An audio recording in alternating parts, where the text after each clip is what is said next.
வணக்கம் நண்பர்களே. இனி வருகின்ற நாட்கள் அனைத்தும் நல்ல நாளாக மாறப்போகுது. ஏன்னா முருகப்பெருமனின் அருளால் நிச்சயம் உங்களுடைய வேண்டுதல் பிரார்த்தனை எதுவாக இருந்தாலும் நிறைவேற வேண்டும் நினச்சிங்கன்னா முருகா போற்றி எனும் மந்திரத்தை 3 முறை கமெண்ட் பண்ணுங்க. இந்த ஆண்டு பங்குனி உத்திரம் பார்த்தீங்கன்னா வருகின்ற ஏப்ரல் 1ஆம் தேதி புதன்கிழமை அமைந்திருக்கு. இந்த நாளாக உங்களுடைய வேண்டுதல் நிறைவேற நினைச்சிங்கன்னா அருகில் இருக்கக்கூடிய முருகன் ஆலயத்திற்கு சென்று தீபம் ஏற்றி மனதார வழிபட்டு வாங்க. நிச்சயம் அடுத்த பங்குனி வருவதற்குள்ள நிச்சயம் உங்களுடைய வேண்டுதலை முருகப்பெருமான் நிறைவேற்றி வைப்பாருங்க. நம்ம வீட்டில் பார்த்தீங்கன்னா இருக்கக்கூடிய பெரியவங்க சொல்லிய ரொம்பவே சிறப்பான ஒரு நேரம்னா அது பிரம்ம முகூர்த்த நேரங்க.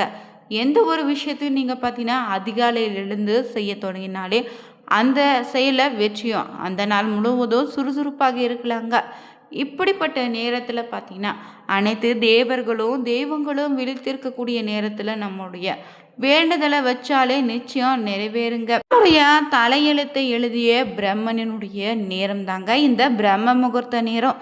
இப்படிப்பட்ட நேரத்தில் பார்த்தீங்கன்னா நம்முடைய வேண்டுதல் நிறைவேறுவோம், நம்முடைய தலையெழுத்தை மாறவும் எந்த முறையில் பூஜை அறையில் தீபம் ஏற்றி வழிபட்டா நம்முடைய கோரிக்கையும் வேண்டுதலும் நிறைவேறும் என்பதை பற்றி தான் இந்த பதிவில் பார்த்து தெரிஞ்சுக்க போகிறேங்க. மேலும் பிரம்ம முகூர்த்தத்தில் எழுந்து வழிபடும் போது என்ன மாதிரியான விஷயங்களை செய்தால் பார்த்தீங்கன்னா முழு பலனும் கிடைக்குன்னு தெரிஞ்சுக்கொள்ள வீடியோவை கடைசி வரைக்கும் ஸ்கிப் பண்ணாமல் பாருங்கள். மேலும் நீங்கள் புதியவராக இருந்தீங்கன்னா மறக்காமல் சேனலை சப்ஸ்கிரைப் பண்ணிவிட்டு கூடவே இருக்க பெல் பட்டனை கிளிக் பண்ணிக்கோங்க. தனிப்பட்ட முறையில் உங்கள் ஜாதக ரீதியாக இருக்கக்கூடிய பிரச்சனைக்கு சரியான ஒரு பரிகாரத்தை பெற்றுக்கொள்ள வீடியோவில் பார்த்தீங்கன்னா டிஸ்கிரிப்ஷன் கீழே நம்பர் கொடுத்துருக்கோம். அந்த நம்பருக்கு நீங்கள் கால் பண்ணி தெரிஞ்சுக்கலாம். வாங்க நண்பர்களே, வீடியோக்குள்ளே போகலாம். நம்ம வீட்டில் இருக்கக்கூடிய பெரியவங்க சொல்லக்கூடிய ஒவ்வொரு வழிபாட்டுக்கும் ஒவ்வொரு பலன் இருக்குல்ல. அந்த வகையில் இந்த பிரம்ம முகூர்த்த நேரத்தில் பார்த்தீங்கன்னா தொடர்ந்து நீங்கள் 48 நாள் இந்த ஒரே ஒரு வேண்டுதலை மட்டும் உங்களுடைய வேண்டுதல் எதுவோ அது ஒன்றை மட்டும் நினச்சி கொண்டு விளக்கேற்றினால் அந்த விஷயம் அப்படியே நடக்குங்க. இது நம்பிக்கை மட்டும் இல்லைங்க, பலரும் பார்த்தீங்கன்னா சொல்லக்கூடிய உண்மை இதுதான். நிறைய பேருக்கு கைமையில் பலன் தந்த பிரம்ம முகூர்த்த தீப வழிபாட்டை எப்படி ஏற்றி வழிபடலான்னு இந்த வீடியோவில் பார்க்கலாங்க. அதிலும் சிறப்பான இந்த பிரம்ம முகூர்த்த தீப வழிபாடு பார்த்திங்கன்னா நம்ம ஏற்றும்போது கூடவே இந்த விளக்கோடு ஒரு பொருளை மட்டும் போட்டு விளக்கு ஏற்றி பாருங்க. 48வது நாள் முடியும் போதே நீங்கள் எதை நினைத்து விளக்கேற்ற தொடங்கினீங்களோ அது நிச்சயம் நடந்திருக்கும்.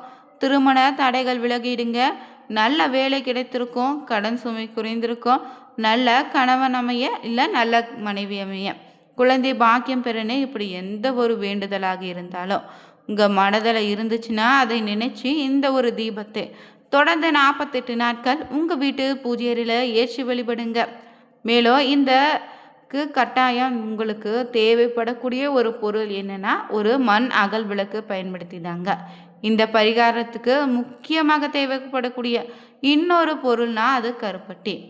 எல்லா நாட்டு மருந்து கடையிலும் இது கிடைக்கும். நீங்கள் பார்த்தீங்கன்னா இது சுத்தமாக இருக்கக்கூடிய கருப்பட்டியை வாங்கி தூளாக பொடி செய்து ஒரு டப்பாவில் போட்டு வச்சுட்டு தினமும் பார்த்தீங்கன்னா அதிகாலை எழுந்து குளிச்சுட்டு உங்கள் வீட்டு பூஜை அறையில் 4 மணிலிருந்து 5 மணி வரைக்குள்ள இந்த ஒரு விளக்கை பார்த்தீங்கன்னா உங்கள் வீட்டில் எரிய விடுங்க. காலையில் எழுந்து சுத்தபத்தமாக குளித்த பிறகு தாங்க விளக்கை ஏற்றணும்.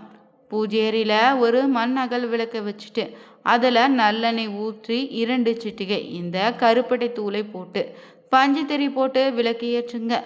இந்த நேரம் பார்த்தீங்கன்னா விளக்கு ஏற்றும் போது உங்களுடைய குலதெய்வத்தை நினச்சி கொண்டு உங்கள் இஷ்ட தெய்வத்தினுடைய மந்திரத்தை சொல்லிக்கொண்டு 1 மணி நேரம் அந்த விளக்கு எரிந்தாலே போதும். அந்த விளக்கு எரியும் தருவாயில் அந்த விளக்குக்கு முன்னாடி நீங்கள் அமர்ந்துட்டு உங்கள் குலதெய்வத்தை நினைத்து உங்களுடைய வேண்டுதலை பழிக்க வேண்டுன்னு பிரார்த்தனை செய்திடுங்க. தினமும் இந்த ஒரு விளக்கை பார்த்தீங்கன்னா ஒரு துணி கொண்டு தொடச்சிட்டு அதே விளக்கில் பார்த்தீங்கன்னா தினமுமே புதிதாக நல்லெண்ணெயும் திரியும் கருப்பட்டி தூளும் பார்த்தீங்கன்னா போட்டு தொடர்ந்து 48 நாட்கள் பார்த்தீங்கன்னா தீபம் ஏற்றுங்க. இந்த விளக்கை ஒரு துணி கொண்டு துடைத்து சுத்தம் செய்துட்டு தான் மீண்டும் விளக்கு ஏற்றணுங்க. எளிமையான இந்த ஒரு வழிபாடு பார்த்தீங்கன்னா நிச்சயம் உங்களுக்கு 48 நாள் விடாமல் இதை செய்து வந்தாலே நிச்சயம் அந்த சக்தியால் உங்களுக்கு பார்த்தீங்கன்னா 48 நாட்களுக்குள்ள உங்களுடைய கோரிக்கையை நிறைவேற்றி வைத்திருக்கோம். மேலும் பார்த்தீங்கன்னா இந்த பிரம்ம முகூர்த்தம் பார்த்தீங்கன்னா உங்கள் வாழ்க்கையே சிறப்பாக மாற்றக்கூடிய சக்தி நிறைந்த ஒரு நேரங்க. இந்த நேரத்தின் போது அண்ட சக்திகள் உச்சத்தில் இருக்குன்னு சொல்லுவாங்க. வெளிப்புற மனித சக்திகள் மிக குறைந்த நிலையில் இருக்கும்போது, பெரும்பான்மையாக தூங்கிக் கொண்டிருக்கும் போது அந்த அதிர்வுகள் பார்த்திங்கன்னா நம்ம தங்கள் நடனத்தை நிகழ்த்துமா. பிரம்ம முகூர்த்தத்தில் போது நம்ம தியானமோ மந்திரங்கள் இல்லைன்னா பிரார்த்தனைகளை ஈடுபடுவதன் மூலம் பார்த்தீங்கன்னா இந்த ஆன்மீக வளர்ச்சியும் உள் மாற்றத்திற்காக நம்ம பயன்படுத்திக்கலாம். இந்த நேரம் அதிகாலை பார்த்தீங்கன்னா 3 மணி முதல் 5 மணி வரை எழுந்திருப்பது அதிர்ஷ்டமானவும் மாற்றத்தை ஏற்படுத்தி தரக்கூடிய நேரமாக இருப்பதால் படைப்பாளரின் நேரம்னு கூட சொல்லலாம். வெற்றி சாதனை படைத்த பலரும் சொல்லக்கூடிய நேரம்தான் இந்த பிரம்ம முகூர்த்த நேரம். இந்த பிரம்ம முகூர்த்த நேரம் என்பது இரவின் கடைசி மணி நேரமான அதிகாலை 2 மணி முதல் காலை 6 மணி வரையிலான நேரங்க. அது மட்டுமில்ல, இந்த நேரம் சூரிய உதயத்தை பொறுத்து மாறுபடும்னு சொல்லலாம். இது வழக்கமாகவே பார்த்தீங்கன்னா சூரிய உதயத்திற்கு சுமார் 1 மணி நேரம் 36 நிமிடங்களுக்கு முன்பாக, தோராயமாக அதிகாலையாக பார்த்திங்கன்னா 3:30 மணி முதல் அதிகாலை 5 மணி வரை தொடங்குதுங்க. இந்த நேரத்தில் பார்த்திங்கன்னா திதி, வார, நட்சத்திர, யோக தோஷங்கள் எதுவும் கிடையாது. அதனால் இந்த நேரம் பார்த்திங்கன்னா சுப வேலையாக தான் இருக்கும். பிரம்மதேவன் சிவபெருமான் இந்த நேரத்தில் தான் வழிபட்டதாகவும் அதன் பலனாய் பல வரங்களை பெற்ற நேரம் தாங்க இது. இதற்கு தான் நம்ம பிரம்ம முகூர்த்த நேரம்னு சொல்வோம். இந்த நேரத்தில் பார்த்தீங்கன்னா அதிகாலையில் இருந்த பிராண சக்தி இருப்பதாக நம்புகிறாங்க. இந்த நேரத்தில் குளிக்கும்போது உடல் பிராண சக்தியை உறிஞ்சி உங்கள் நாளையே பார்த்தீங்கன்னா ரொம்ப பாசிட்டிவ் ஆற்றலாக நிரம்ப உதவுங்க.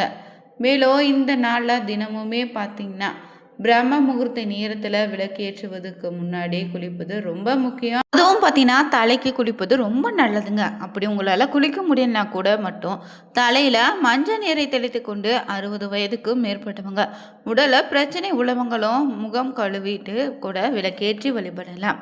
தினமும் நீங்கள் காலையில் பார்த்தீங்கன்னா இந்த பிரம்ம முகூர்த்த நேரத்தில் எழுந்து குளிச்சுட்டு தூய ஆடை அணிந்து கொண்டு திருநீர் இட்டு பூஜை அறையில் பார்த்தீங்கன்னா நெய் விளக்கு ஏற்றி வழிபட்டு வந்தாலே இறைவனுடைய காயத்ரி மந்திரம் சொல்வதன் மூலம் அனைத்து சக்தியும் செயல்திறனும் உங்களுக்கு அதிகரிக்குங்க. மேலும் இந்த நேரம் பார்த்தீங்கன்னா சொல்ல சொல்ல நமக்குள்ள வீட்டுக்குள்ளேயும் நல்ல அதிர்வுகள் பரவும், நேர்மறையான சிந்தனைகள் உண்டாகும். நிச்சயம் வீட்டில் பார்த்தீங்கன்னா மகாலட்சுமி கடாட்சம் உண்டாகுங்க. அதிலும் இந்த பிரம்ம முகூர்த்த நேரம் பார்த்தீங்கன்னா இந்த நேரத்தில் காயத்ரி மந்திரத்தை 108 முறை சொல்லி வழிபட்டு வந்தாலே வாழ்க்கையில் மாற்றம் ஏற்படுவதை நிச்சயம் உங்கள் கண்கூட பார்க்க முடியுங்க. இந்த காயத்ரி மந்திரத்தில் பரிந்துரைக்கப்பட்டாலும் ஓம் நமச்சிவாய போன்ற பிற மந்திரங்களையும் எளிமையான சிவனும் விஷ்ணு, துர்கை தெய்வங்களை வணங்கி வந்தாலே நிச்சயம் உங்கள் வாழ்க்கையில் நீங்கள் ஜெபிக்கலாங்க. இந்த பிரம்ம முகூர்த்த நேரத்தில் மந்திரங்களை ஜபம் செய்வது உங்களுக்கான அமைதியும் மகிழ்ச்சியும் அருளும் செழிப்பை தரக்கூடிய நேரங்க. அது மட்டும் இல்லை, இந்த நேரத்தில் வீட்டில் நெய் விளக்கு ஏற்றி வழிபட்டு வருவதன் மூலம் சகல சௌபாக்கியமுத்தியும் நீங்கள் பெறலாம். குறிப்பாக சனிக்கிழமை பிரம்ம முகூர்த்தத்தில் நல்லெண்ணெயில் அகல் விளக்கேற்றி சிவபெருமானே வழிபட்டு வர சனி தோஷம் தீருங்க. வீட்டில் இருக்கக்கூடிய தரித்திர நிலை மாறும். இந்த நேரத்தில் எந்த ஒரு விஷயத்தை செய்தாலும் அதற்கான பலன் பார்த்தீங்கன்னா உங்களுக்கு பல மடங்காக திரும்ப கிடைக்குங்க. மேலும் இந்த நேரத்தில் நெய் விளக்கு ஏற்றி வழிபட்டு தொடர்ந்து செய்து வந்தாலே உங்களுடைய வேண்டுதல் எதுவாக இருந்தாலும் நிச்சயம் நிறைவேறுங்க. வாழ்க்கையிலும் தொழிலும் மிகப்பெரிய பார்த்தீங்கன்னா மாற்றத்தை நிச்சயம் நீங்கள் உணரலாங்க. குறிப்பாக இந்த பிரம்ம முகூர்த்த நேரத்தில் எழுந்து உங்களுடைய இஷ்ட தெய்வத்தை நினைத்து கொண்டு தொடர்ந்து பார்த்தீங்கன்னா வீட்டு பூஜையில் பார்த்தீங்கன்னா தீபம் ஏற்றி வாங்க, சிறப்பான பலன் உண்டுங்க. மேலும் உங்களுடைய குலதெய்வம் தெரியாதவங்க தொடர்ந்து அதிகாலை எழுந்து பிரம்ம முகூர்த்த நேரத்தில் விளக்கேற்றி வழிபட்டு வந்தாலே ஏதோ ஒரு விதத்தில் நிச்சயம் உங்கள் குலதெய்வ இதுன்னு உங்களுக்கு பார்த்தீங்கன்னா காட்டி தருங்க. சூரியன் உதிப்பதற்கு முன்னாடி அதிகாலையில் பார்த்தீங்கன்னா வெயில் தோன்றுவதற்கு 48 நிமிடங்களுக்கு முன்பு, அதாவது 4:30 மணி முதல் 6 மணி வரை உள்ள நேரம் பிரம்ம நேரம்னு சொல்கிறாங்க. இதை தவிர ஒரு நாளில் எந்த ஒரு குறிப்பிட்ட தெய்வமோ இல்லை தேவர்களோ உரிய நேரம்னு கிடையாது. ராகு கால யமகண்டன்னு நவகிரகங்களான ராகு கேதுவுக்குரிய நேரம்ங்க. அதிகாலையில் இந்த குறிப்பிட்ட நேரத்தை மட்டும் ஏன் பிரம்மவின் பெயரால் குறிப்பிட்டிருக்காங்க. இந்த நேரத்தின் 70 வாழ்க்கையே மாற்ற திறன் கொண்டதுன்னு சொல்லுவாங்க. அது என்னன்னு தொடர்ந்து நம்ம பார்க்க போகிறோம். பிரம்மாவே உலகில் இருக்கக்கூடிய அனைத்து உயிர்களையும் படைக்கும் கடவுளாக இருக்கிறாருங்க. படைத்தல் தொழிலை செய்பவர் தான் இந்த பிரம்மதேவரும். இவர் 4 வேதங்களை தன்னுடைய 4 முகங்களாக வைத்து அதன் வேதங்களின் அடிப்படையில் உயிர்களையும் சிருஷ்டிக்கும் தொழிலை செய்வதாக சொல்லப்படுதுங்க. இந்த பிரம்மன் பற்றினா நான்முகனை குறிக்குது. இரவில் உறகும் உயிர்கள் மீண்டும் காலையில் பார்த்தீங்கன்னா கண் விழிப்பது பார்த்தீங்கன்னா ஏறக்குரிய மறுபிறவிதாங்க. இரவில் தூங்கச் செல்லும் அனைத்து உயிர்களும் பார்த்தீங்கன்னா அடுத்த நாள் சூரிய உதயத்தை காண்பது கிடையாது. அது மட்டும் இல்லை, தூக்கம் பார்த்தீங்கன்னா உடலில் இருந்து ஆன்மா வெளியில் சென்று பயணித்து விட்டு வரக்கூடிய நேரம் தாங்க. அப்படி நம்ம பார்க்கும்போது இதுவும் ஒரு மரணத்திற்கு சமமான நேரம். எனவே ஒவ்வொரு நாளும் காலையில் மறுபிறவி பெறுவதே சிருஷ்டின்னு சொல்லுவாங்க. இந்த தொழிலை சிவபெருமானின் பெருங்கருணையால் செய்பவர் தாங்க இந்த பிரம்மதேவர். எனவே இவருடைய பெயராலேயே விடியற்காலை பிரம்ம முகூர்த்தம்னு சொல்லியிருக்காங்க. இந்த நேரத்தில் பார்த்தீங்க எழுந்து படிப்பதும் எழுதுவதும் நல்ல பலனை தருங்க. பெண்கள் அதிகாலையில் எழுந்து விடு வாசல் பெருக்கி நீர் தெளித்து கோலமிடுவதன் மூலம் பிரம்ம முகூர்த்த நேரத்தின் முழு பலனும் கிடைக்குங்க. வீட்டு பூஜை அறையில் விளக்கேற்றி வழிபடுவதன் மூலம் அனைத்து விதமான செல்வங்களும் உங்கள் வாழ்க்கையில் சேரும். இதே போல் உபாசனைக்கு காலையில் பிரம்ம முகூர்த்த நேரம் எழுந்திருக்க வேண்டும். இந்த நேரத்தில் ஜீவன்களை எழச் செய்வது போல மந்திரங்களையும் எழச் செய்யலாம். மந்திரங்களை ஜபிப்பவனுடைய மனதிலிருந்து படிப்படியாக அவனுடைய நுண் அலைகளை ஒளி அலைகளாக மேலே எழும்ப மந்திர ஜபம் செய்வனது மந்திர ஒளியானது வெளிப்படணும்னு சொல்லுவாங்க. இந்த நேரத்தில் ஜபம் அவன் செல்லக்கூடிய இடமெங்கோ அவனை அறியாமலே நன்மையை விளைவிக்குமா. மேலும் ரிஷிகள் முனிவர்கள் இந்த பிரம்ம முகூர்த்தத்தில் எழுந்து குளிச்சு தியானங்களை மேற்கொண்டு அதற்கான இரட்டிப்பு பலன்களையும் பெற்றிருக்காங்க. உங்கள் வாழ்க்கையை நீங்கள் மாற வேண்டும் நினச்சிங்கன்னா உங்கள் வாழ்க்கையில் மிகப்பெரிய லட்சியத்தை அடைய தவறாமல் இந்த பிரம்ம முகூர்த்த நேரத்தில் எழுந்து தொடங்குங்க. நிச்சயம் உங்கள் வாழ்க்கையில் வெற்றி உண்டுங்க. இந்த பதிவு ரொம்ப பயனுள்ளதாக இருக்கும். மேலும் உங்களுடைய கோரிக்கை நிறைவேற 48 நாட்கள் இந்த ஒரு தீபத்தை உங்கள் வீட்டு பூஜை அறையில் ஏற்றி வழிபடுங்க. 48 நாட்கள் முடிவதற்குள்ள நிச்சயம் நிறைவேறிருக்கும். இந்த வீடியோ பிடிச்சிருந்தா ஓம் நமச்சிவாய போற்றி எனும் மந்திரத்தை 3 முறை கமெண்ட் பண்ணுங்கள். மறக்காமல் சேனலை சப்ஸ்கிரைப் பண்ணிக்கோங்க. Thank you viewers.